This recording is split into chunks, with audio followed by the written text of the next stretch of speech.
Fala pessoal, Cauê Gasparotto aqui de novo e hoje eu vou falar sobre um tema que muita gente me perguntou. Eu já gravei alguns vídeos nesse canal falando um pouquinho sobre as questões comportamentais que fizeram toda a diferença para minha aprovação, também sobre questões de metodologias de estudo que eu usei para conseguir alcançar o sucesso nas aprovações nos vestibulares de medicina do Brasil, e hoje eu vou falar sobre mais um tema, o terceiro relacionado a esse assunto, técnicas para resolução de provas que fizeram toda a diferença para minha aprovação no vestibular e que pode fazer uma baita diferença considerando que a maioria dos vestibulares, principalmente os vestibulares de medicina mais concorridos do Brasil, a diferença de pontuação entre quem passa e não passa pode ser nas casas decimais. Uma metodologia, uma técnica que você utiliza ali na hora de resolver a prova pode fazer toda a diferença para você garantir a sua vaga ou não num vestibular. E hoje eu vou falar sobre todas as técnicas que eu utilizei para resolver as provas de forma mais eficiente e não perder ali nenhuma oportunidade à vista.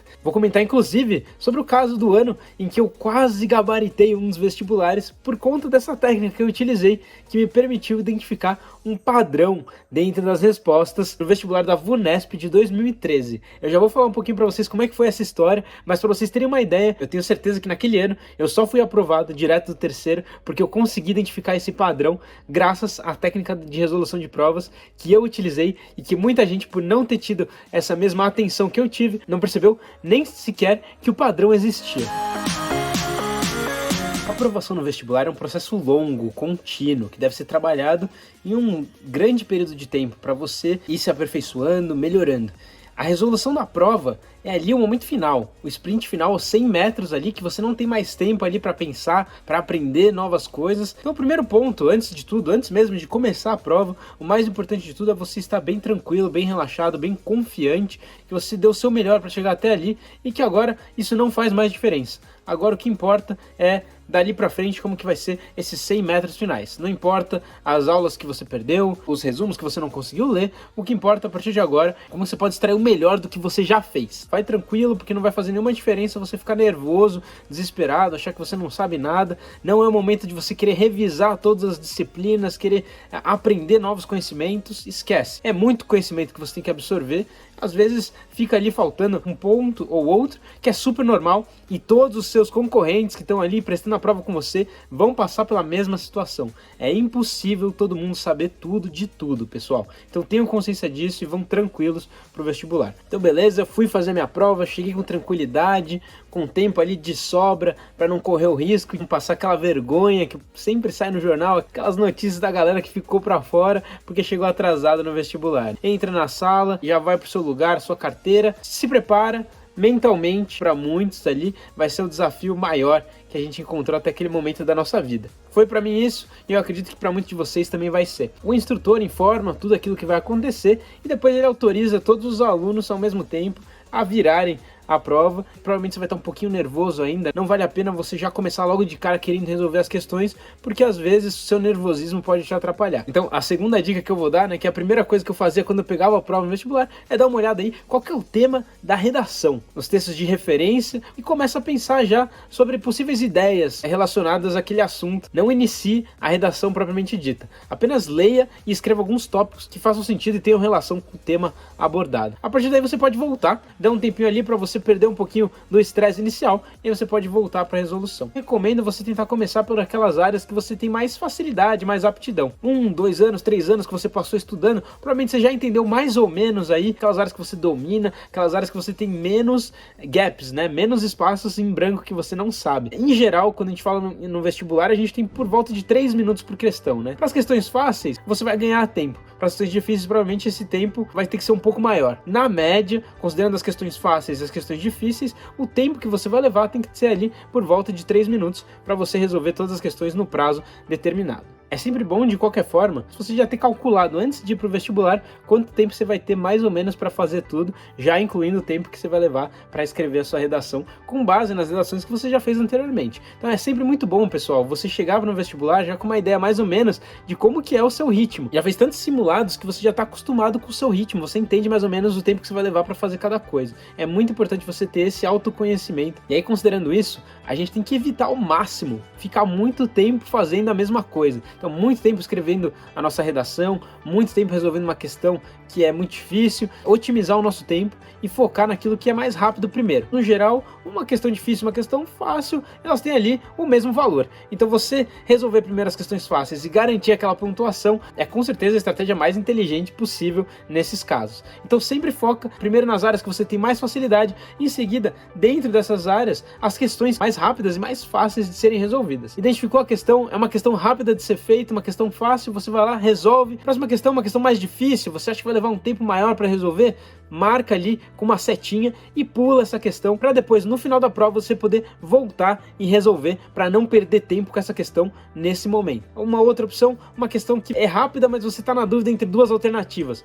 Deixa marcadas as duas alternativas, circula também essa questão e aí passa para a próxima. Usa o gabarito, pessoal, como uma referência para vocês. Essa foi a grande sacada que eu tive naquele ano que eu quase gabaritei o vestibular da VUNESP e eu já vou comentar aí para vocês por quê. Enquanto você está ali resolvendo as questões, você pega o seu gabarito, deixa do lado da questão. Quando você assinalar a alternativa correta, que você acredita que seja a alternativa correta, você faz um pontinho ali no gabarito, só deixa marcado ali qual que é a alternativa que você acredita que seja a correta. Pode fazer um risquinho, né? Porque no geral você tem que preencher todo o círculo ali ou o quadradinho para que o leitor consiga identificar que aquela foi a resposta que você deu. Então você pode fazer um traço ou um pontinho que você consiga enxergar, mas que não seja o suficiente para o leitor na hora de corrigir já identificar aquela alternativa que você escolheu, porque a gente vai revisar isso depois no final da prova. Fez todas as questões fáceis, passou por todas as questões do vestibular, marcou todas as difíceis, as que vão demorar e as que você está em dúvida entre duas ou mais alternativas. A partir desse momento, o nível de concentração que você precisa estar é maior e você vai precisar realmente exigir mais aí dos seus neurônios e de todo o conhecimento que você adquiriu ao longo dos últimos anos ou dos últimos meses estudando para o vestibular. O melhor que você pode fazer nesse momento é dar uma pausa, ir para o banheiro, comer alguma coisa, lavar o rosto, beber uma água e voltar mais tranquilo para fazer a segunda metade da prova, que é agora as questões mais difíceis. Muita gente acha que ir para o banheiro, tomar uma água é perda de tempo, mas muito pelo contrário, você tem que explorar bem esses momentos, que é o momento de você aliviar a pressão, dar uma relaxada para voltar depois e ter mais fôlego para fazer a segunda metade, que é a parte mais difícil da prova. Nesse momento que você retornou do banheiro mais tranquilo, você tem duas opções: fazer as questões que você acha que são as mais difíceis agora e mais demoradas, ou voltar para a redação, tentar começar aí a escrever um rascunho do texto. Depende de você, do seu interesse, do que você acha que funciona melhor a partir de toda essa experiência que você viveu aí, que funciona melhor para você. Foi para a redação? Ótimo. É sempre bom você fazer um rascunho da redação antes de fazer na versão final a caneta, porque você pode cometer algum erro e querer modificar alguma coisa enquanto você está escrevendo. As questões difíceis vão perder mais tempo, mas é sempre bom ter na cabeça o valor dos 3 minutos. Começou a extrapolar esse valor de 3 minutos, já é um sinal de alerta para eventualmente você pular essa questão difícil e voltar mais para o final. Então, dentro das questões difíceis, vão ter aquelas que você vai resolver de forma mais rápida e aquelas que você vai levar mais tempo. Essas que você vai levar mais tempo, você vai deixando para o final. Percebeu que está demorando muito tempo numa questão? Pula, sem estresse, pessoal, é super normal isso acontecer. Às vezes esse tempo que você deixou aí ela de stand-by é o tempo para você relembrar algum assunto, você ter algum insight e entender como que você vai resolver aquela questão. Ao longo do vestibular é super comum isso acontecer, você não saber logo de cara a resposta daquela questão e depois quando você voltar naquilo depois de 1 hora, 2 horas, já tendo resolvido os outros assuntos, você volta e lembra de algum ponto ali que era necessário para você responder essa questão. Ao mesmo tempo, uma coisa interessante é que você deixando a redação também de stand-by enquanto você está lendo toda a prova, isso pode também te gerar ali alguma recordação, alguma memória, alguma lembrança. Às vezes pode acontecer de você, enquanto está resolvendo uma questão, você tem um insight para a redação, aí você volta lá e marca. Esse fluxo de ida e volta é super comum, super natural e super recomendável. E no final da prova, provavelmente vai sobrar aquelas questões que você ficou em dúvida entre duas ou mais alternativas. E aí é nesse ponto que eu entro, a grande sacada que eu tive naquele vestibular em que eu fui aprovado direto do meu 3º ano. Eu tinha no final da prova o gabarito com todas as questões marcadas, um pontinho em todas as alternativas que eu acreditava que eram corretas ao longo de todas as 90 questões do vestibular da VUNESP. E quando eu estava ali começando a passar as alternativas que eu tinha certeza que estavam corretas, eu identifiquei um padrão nas respostas do gabarito. A cada 5 questões não existiam alternativas repetidas, ou seja, eu tinha apenas uma alternativa A, uma B, uma C, uma D e uma E. não existiam num grupo de 5 questões 2 alternativas A nesse mesmo bloco ou 2 alternativas B. O que isso quer dizer no final das contas? Que a probabilidade de eu acertar uma questão quando eu tiver dúvida, agora que eu reconheci esse padrão, é muito maior. Quando eu tinha dúvida entre 2 alternativas, bastava eu olhar quais eram as outras respostas que eu tinha dentro daquele bloco de 5 questões. Sabendo a resposta de 4 delas, eu tinha automaticamente a resposta da quinta. E aí isso me permitiu, naquele ano, fazer 88 pontos de 90. Eu só errei um par de questões, né? Porque coincidentemente o que aconteceu foi que em um mesmo bloco de 5 questões tinham 2 questões que eu não sabia resolver, e essas 2 questões tinham possibilidades de alternativas semelhantes. Então, por exemplo, ali a questão 95, vamos supor, e a questão 97, eu estava em dúvida nas duas entre a letra A e a letra B. E aí eu chutei A em uma e B na outra e acabei errando, né? Porque era provavelmente B em uma e A na outra. É claro, eu poderia ter sido menos arriscado, né? Poderia ter feito ali um BB ou um AA, e aí pelo menos uma ia estar certa. Esse jogo de risco, né? Eu fui tentar tirar ali o 100% e acabei me dando mal, né? É o risco que você corre quando você tenta fazer uma jogada ali um pouco mais ousada. Você é muito ousado, você sabia? Se não fosse essa técnica, eu não teria percebido esse padrão. Por isso que eu super recomendo, na hora que você estiver respondendo as questões do vestibular, marca primeiro e depois, no final da prova, você passa o gabarito nas questões marcadas, começando pelas questões que você tem certeza. Depois dá uma olhadinha ali no final do gabarito se não tem algum padrão que você identificou, se não tem alguma coisa ali que te chama a atenção. Foi engraçado, foi desse jeito que eu hackeei o vestibular da VUNESP. Hackear no sentido, né, de identificar um erro ali, uma falha no sistema e me aproveitar disso, tirar um resultado maior no vestibular. Faz parte do jogo, é uma prova, eu identifiquei. Muitas pessoas nem perceberam que isso era possível, também porque se você não tivesse um alto nível ali de respostas certas, você não teria como identificar esse padrão, né? Porque você errou tantas respostas que você nem percebeu que a cada 5 questões tinham esse padrão identificado, né? Então, é óbvio que você tinha que estar muito bem preparado para identificar esse padrão, mas além disso, tinha que ter essa visão. E aí, pessoal, então vai sobrar essas questões, você utiliza ali com base na probabilidade as alternativas que eventualmente você vai ter que chutar ou que você está realmente em dúvida entre duas. Eu gosto sempre de pensar que vai ter uma distribuição meio que igualitária entre todas as questões e no final eu acabo escolhendo aquelas alternativas que foram menos escolhidas nas outras questões. Então, se em 90 questões eu tive, por exemplo, apenas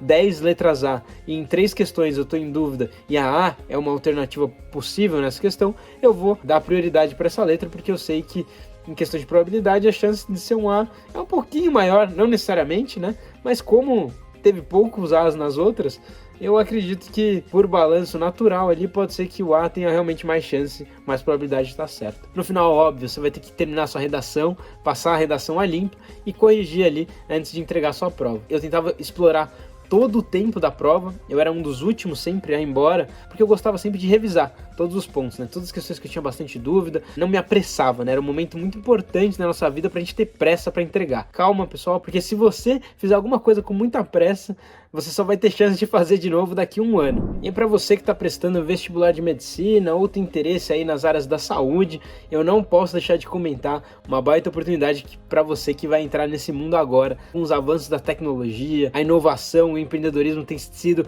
pontos fundamentais de diferenciação na formação dos profissionais que estão trabalhando tanto no mercado de saúde quanto em qualquer outro mercado. Hoje é praticamente impossível você se formar e querer se manter atualizado sem ter o mínimo de conhecimento nesses assuntos, e é por isso que a gente aqui no HackMed criou um programa especial, um programa para formação de líderes inovadores e empreendedores no mercado de saúde. A gente criou um programa de 4 meses chamado Health Innovation Program, onde a gente ensina do zero qualquer pessoa a trabalhar com inovação no setor de saúde a partir de metodologias que já são bem consagradas nos maiores centros de tecnologia e inovação do planeta, como Harvard, Stanford, MIT. Criamos a nossa metodologia do HackMed e a gente ensina essas pessoas a criarem projetos de inovação e a desenvolverem startups no setor de saúde. Se você tem interesse em se diferenciar nesse setor, na saúde, para você que já está dentro da faculdade de medicina ou que ainda está à beira de entrar, vale a pena você dar uma olhadinha. Eu vou deixar aqui na descrição o link para você acessar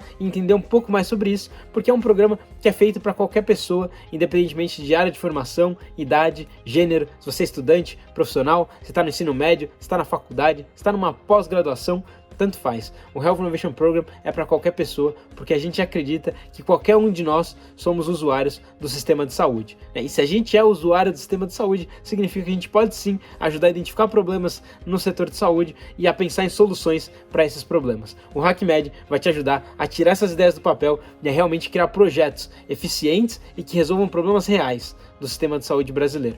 Se você tem interesse por esses assuntos, vem com a gente, eu tenho certeza que você não vai se arrepender e vai ser transformador. Algo que com certeza a faculdade não te ensina e você não aprende em nenhum outro lugar. Com a gente aqui no HackMed, a gente vai te ensinar. Você é sim capaz de ser um agente transformador do sistema de saúde brasileiro. E a saúde precisa de todos nós. Então, vem com a gente, vamos com o HackMed. Eu espero te encontrar na próxima turma do Health Innovation Program em outubro desse ano. Essas são todas as dicas que eu dou para você que está se preparando para fazer um vestibular. Espero que te ajude a ter uma performance um pouquinho melhor, porque esse pouquinho pode ser que faça uma baita diferença na sua aprovação.